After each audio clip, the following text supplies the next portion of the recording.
Əgər kətan toxumu qatıqla arıqladırsa, məni arıqlatsın. Neyniyəcəm? 2 boşqab xəngəli üst-üstə, bax, bir boşqabı o biri boşqabın üstünə çevirəcəm. Boşqabla bərabər xəngəli yeyəcəm. Üstündən 3 dənə lülə kabab yeyəcəm. Üstündən hələ bir 4-5 qaşıq staliçli salat yeyəcəm. Hələ ürəyim də doymayacaqdır. Baxım görüm orada kiminsə də artıqları qalıbsa, sümükləri ilə bərabər onu da yeyəcəm.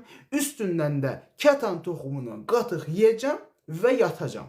Əgər həmin o kətan toxumu ilə qatıq məni arıqladırsa, mən deyəcəm ki, kətan toxumu ilə qatıq arıqladır. Ancaq mən kətan toxumunu gecə acından